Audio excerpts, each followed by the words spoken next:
Welcome back to Big D Energy Live on the Woodward Sports Network. I am Flannel Sam, joined by Terry Foster, and we have another special guest, one of the greatest Detroit Lions of all time. Nah, he's not special. It's just Lomas, man. Stop it. Hey, I'm not a legend like you, T-Foss, so when we get Rob Sims and Lomas Brown out, I'm pretty excited. Come on. All right, you can be excited if you want. One of these things is probably a little bit less of a legend than the others, but that's okay. It's obviously T-Foss. I'm kidding, but no. Lomas, thank you so much for joining us today. Hey, thanks for having me. Yes. I'll just leave it at that with All you. right. Yes, so what does it mean to you to be a part of an event like this where there's so many people? It's a great cause. Detroit sports legends every single place you look, including yourself. What does this day mean to you? Oh, I mean, it's awesome. It really is. And, you know, the great thing is how the community, how the support that comes out.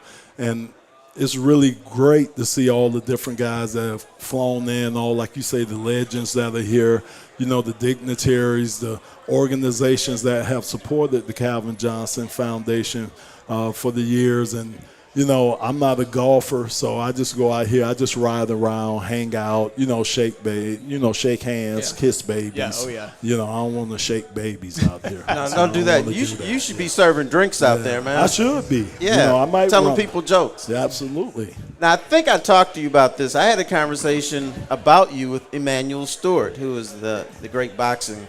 And your name came up, and he said, what makes Lomas Brown so good? I said, you know what? He's a puncher. He's got those long arms, and he's like punch you and say, you know, get out of here. You ain't getting to my quarterback. He said, if I could work with Lomas Brown and some other dudes, the next great heavyweight champion is an offensive lineman or a left tackle. And I think I brought up to you, you said, no, T, I'm not going to fight nobody. Look, man, I'm not trying to get punched in the face, man. At least in football, I got equipment on and I'm protected, man. Those boxers, man, what they go through. And I actually had a neighbor of mine when I was 12 years old, man, took a look at my hands, and he asked my dad, why don't you get him into boxing?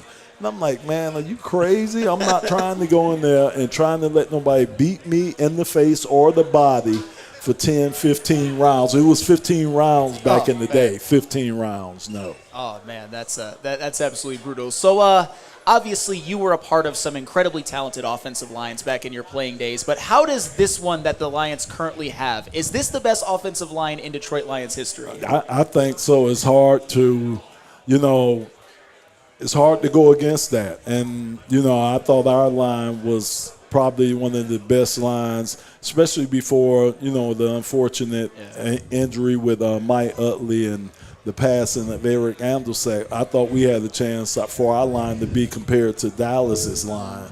But you have to say that with Penei Sewell and Taylor Decker and, you know, with Frank Ragnow, what those guys have been doing consistently.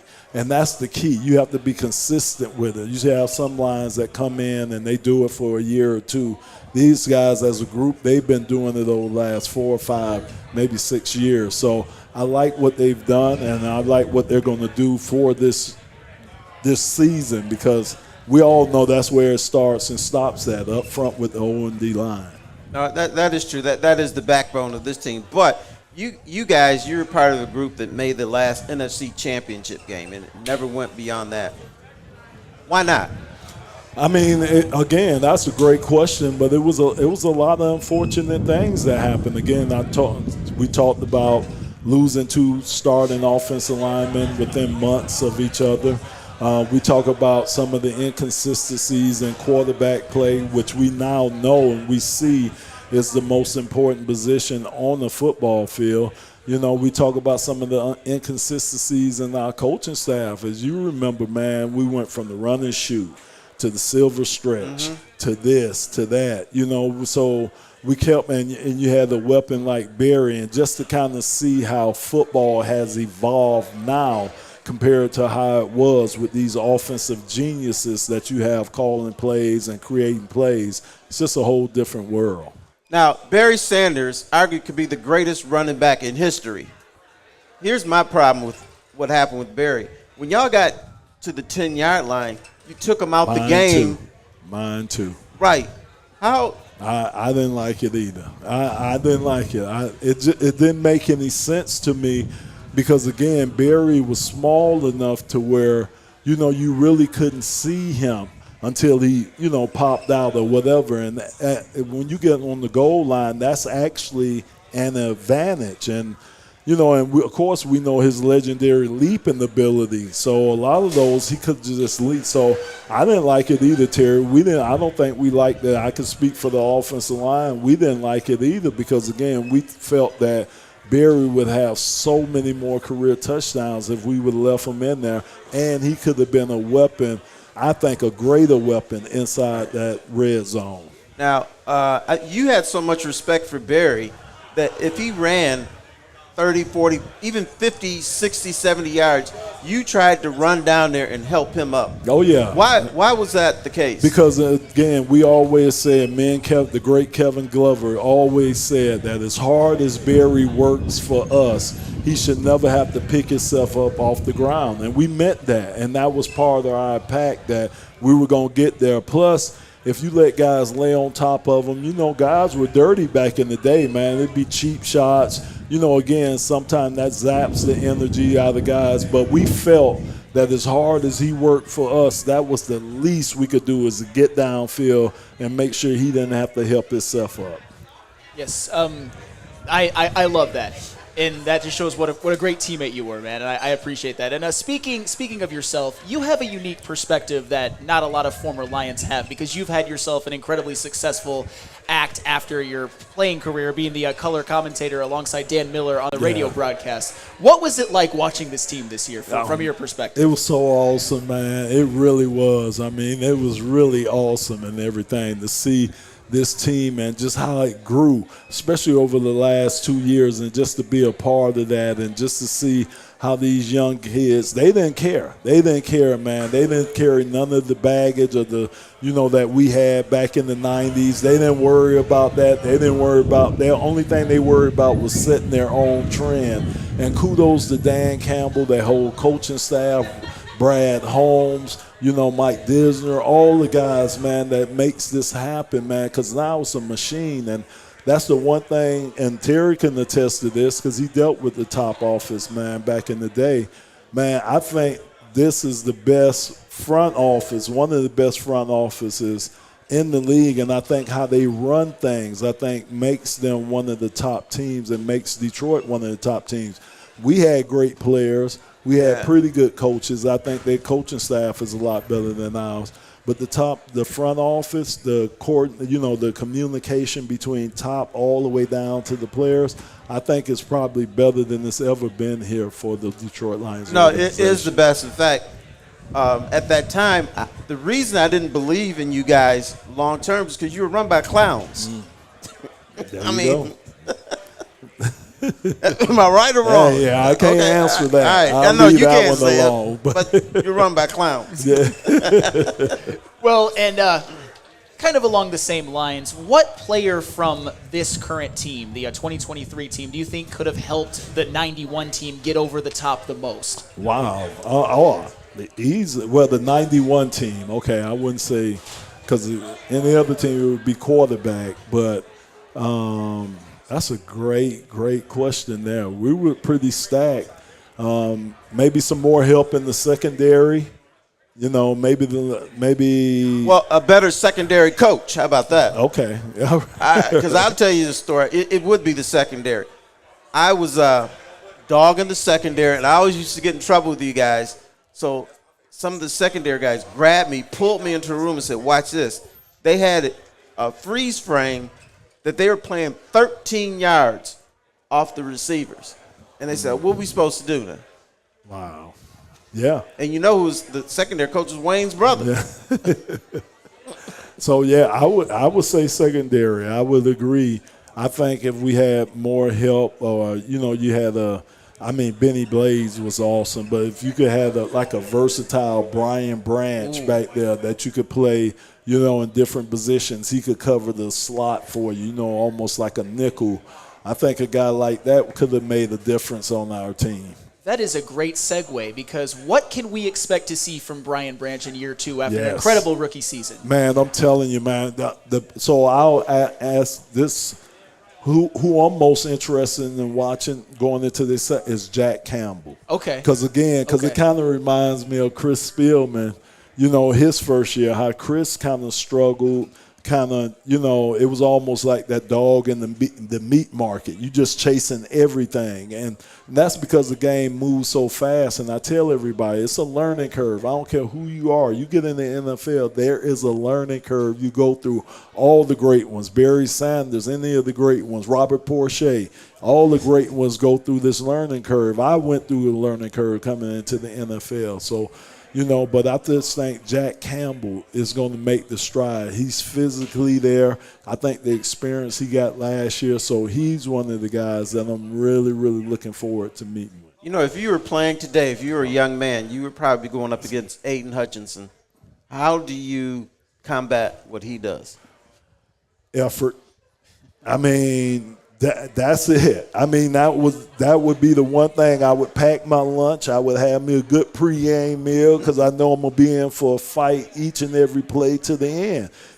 I'm telling you, that's the thing. That's the trait that he has is his effort, and I think it's infectious with the team, and it rubs off on the other defensive linemen. And you see them, John Kaminsky, the guys like that, trying to give the same effort that Aiden Hutchinson gives. But the guy, he's going to work you from the beginning of that whistle to the end of that whistle. He's going to work you for the 60 minutes. So you're going to have to pack a lunch and be ready.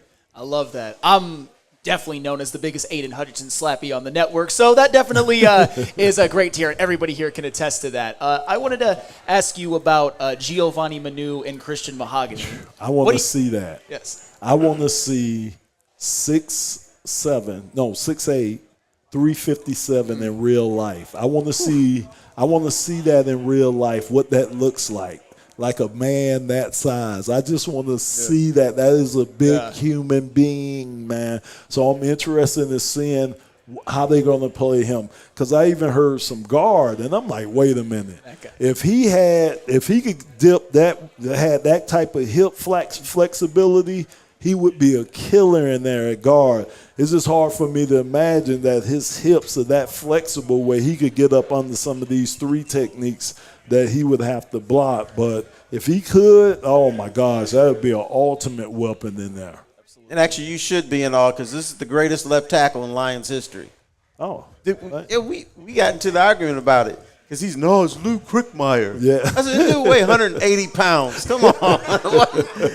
He's not as good as you. Well, actually, that leads me to this, and I know you're a very humble man, Lomas Brown. You're clearly the best left tackle in Lions history. I'm going to say it too. What would, if somehow, some way, a prime Lomas Brown could teleport into this Lions team and play opposite Penei Sewell? Are you giving up any sacks the whole season? Oh, my gosh. That would be.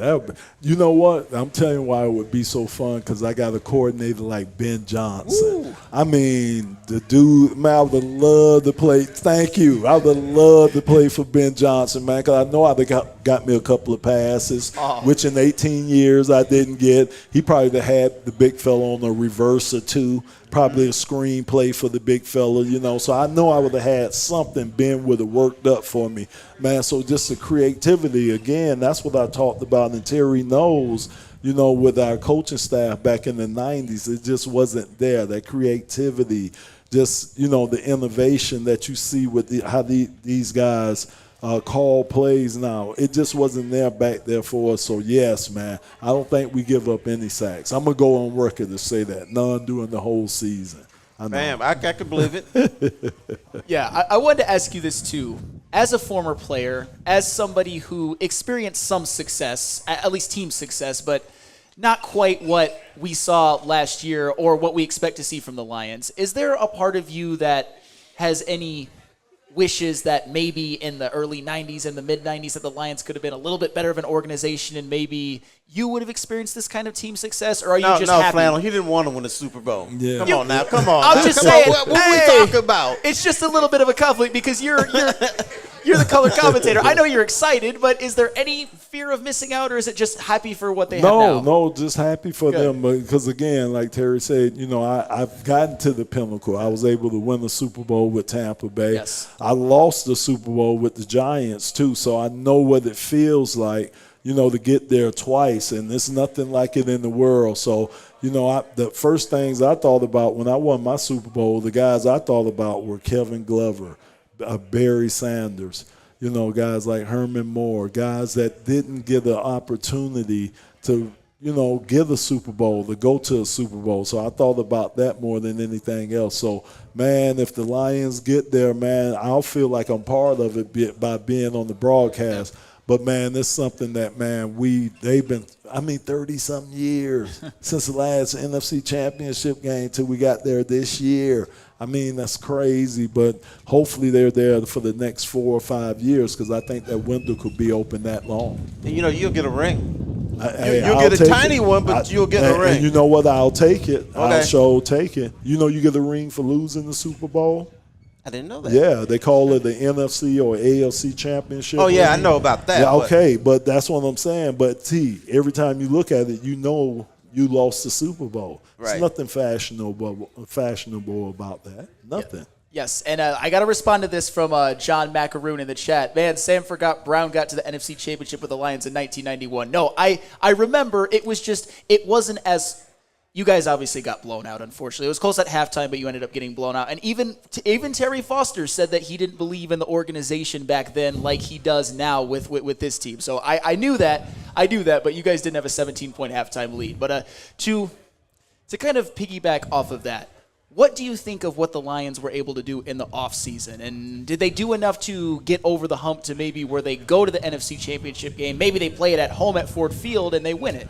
To me, that's the key. To me, the key is everything to run through Detroit.